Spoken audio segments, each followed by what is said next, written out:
En el siglo XX, Colombia culminó con lo que se denominó la crisis de fin de siglo.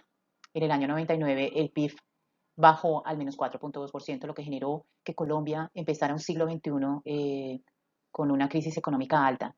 Sin embargo, su recuperación fue lenta, esta vez apoyada en el petróleo y ya no en el café como sucedió en el siglo XX. En el año 2008-2010, los vaivenes del precio internacional del petróleo cambiaron el manejo de la política económica, lo que generó en Colombia un ajuste local al descender el precio del petróleo en el año 2014.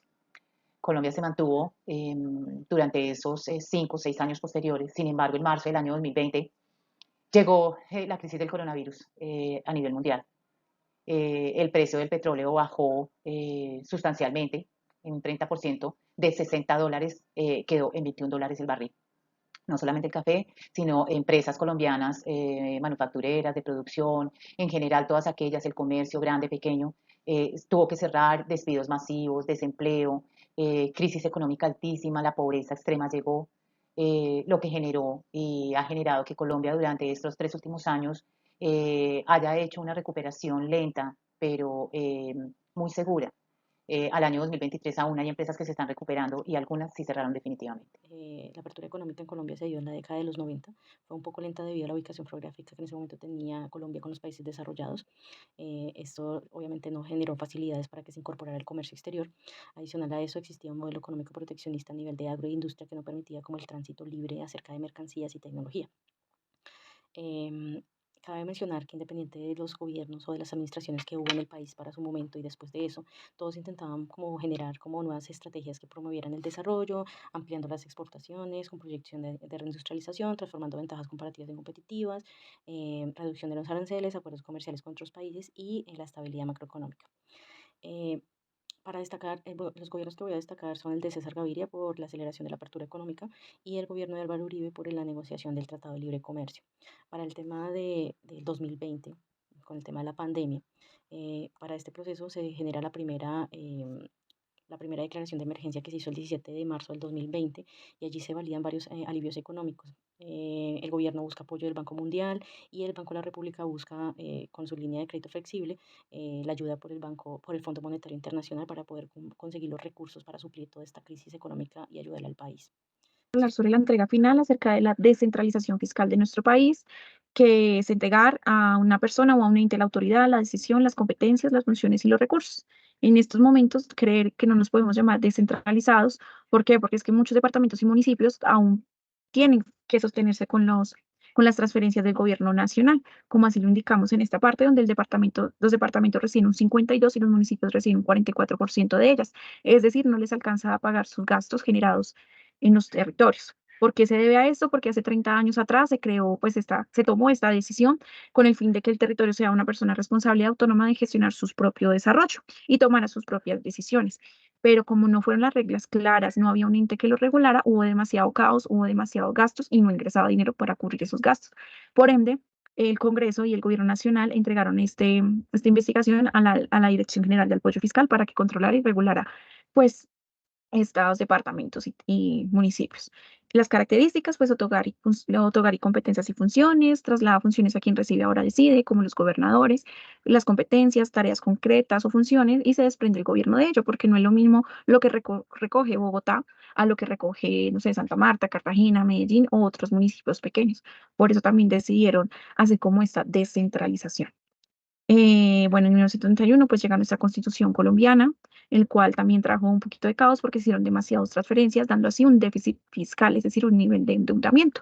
También entraron varias reformas en cada gobierno o a medida que querían parar una crisis, en donde una de ellas, por ejemplo, en el 2000, se evidenció dos actos legislativos en donde la gente estaba más preocupada por realizar las transferencias y no cómo cubrir esto por medio de impuestos. También antes, bueno, en el siglo XX se crean los impuestos como a los licores y a los eventos públicos con el fin de poder obtener dinero para cancelar uno de ellos. Y también la ley 44 realizó una alza a los impuestos prediales. Por tal razón no nos podemos llamar pues un estado de descentralización fiscal porque aún dependemos de la nación y porque nos falta planear, concretar y pues un ente transparente que lo regule y nos pueda dar el manejo de todo esto. Tiene sus beneficios, pero pues también tiene sus desventajas. Profesores, Muchísimas gracias. estaremos hablando sobre la evolución de la economía en los sectores nacionales, regionales y locales del siglo XXI. Pero comenzaremos hablando sobre los conflictos y los procesos que se vivieron en Colombia. En el 2008, sobre la crisis económica que se vivió, la pandemia del COVID-19. También sobre la inflación que se vio en el 2021, dejando una tasa del 10.6% y que ahora en el 2022 está bajando, está desacelerando con un 1.7%. También vemos cómo el conflicto armado ha desacelerado la economía global, ha desacelerado por medio de aquellos mecanismos ilícitos, no hace desarrollar una economía global, sino que hace que ésta desacelere por completo, haciendo que no se puedan producir empleos, que no se puedan producir nuevas formas en los pacíficos colombianos. Lo que también debemos tener en cuenta es la producción del petróleo, la extracción del petróleo, esto que denota un 40% de la economía nacional y que ha aportado más de 153 billones de pesos en Colombia. Vemos por qué es importante y seguirá siendo importante el petróleo y por qué sería fatal frenar su extracción y su exportación. Debemos de tener en cuenta que Colombia se ha industrializado y su comercio ha fluido de una manera bastante interesante. Por medio de todos estos conflictos hemos evolucionado bastante. Nuestra economía sigue creciendo a un paso lento por nuestra forma de gobierno. Los primeros 2 años del siglo denotaron un crecimiento lento y a partir del 2003 podemos ver en esta gráfica un comportamiento relativamente estable hasta este primer pico del 2008 que corresponde a la crisis financiera internacional. La inflación inclusive cayó por debajo de la meta del Banco de la República y vemos como el pico más alto está después del 2019 y hasta la actualidad a causa de eventos internos y externos. En esta otra gráfica, dando crédito a Fedesarrollo, resalto que desde el 2002 el desempleo viene decreciendo, pero por supuesto con algunos picos considerables, ¿sí? Como los observamos acá. En conclusión, resalto los cambios considerables del mercado laboral del 2002 al 2010 y los grandes retos en la búsqueda de estrategias para enfrentar el desempleo. Y también destaco inmensamente la importancia del Banco Central como ente regulador e independiente. Buenas, le voy a hablar un poco de la economía del siglo XXI. La economía del siglo XXI empezó con una positiva recuperación, ya que venía de la crisis del 98 manejando una tasa de desempleo para el año 2000 de un 19%. Desde el 2001 hasta el 2014 manejó una tasa de desempleo del 12%.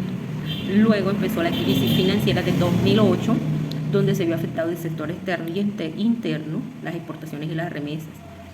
Esta crisis se sintió con menor medida gracias a la aceptación tomada por el Banco de la República. Luego empezó la pandemia, que afectó mucho el sector industrial, el sector petrolero, las construcciones, manejando entre estos una tasa de desempleo del 40%. Actualmente, según el DANE para el primer trimestre de 2023, tenemos una tasa de desempleo del 10% con un aumento de inversión y un baja en el dólar. Muchas gracias. Las recomendaciones, una de las primeras es dar más apoyo al productor de tierras con subsidios o préstamos para que podamos apoyar más el mercado nacional. Para descentralizar el país, se recomienda que se pueda hacer o crear un empleo dentro del gobierno de esas regiones en representación de ellas. También hacer una coalización para que ellos puedan ejercer el trabajo que se requiera. Y última parte es la parte del petróleo. Este tiene un valor muy variable, este puede subir o declinar. Lo recomendable es que podamos escoger o buscar más energías limpias y estables que podamos gestionar nosotros como colombianos.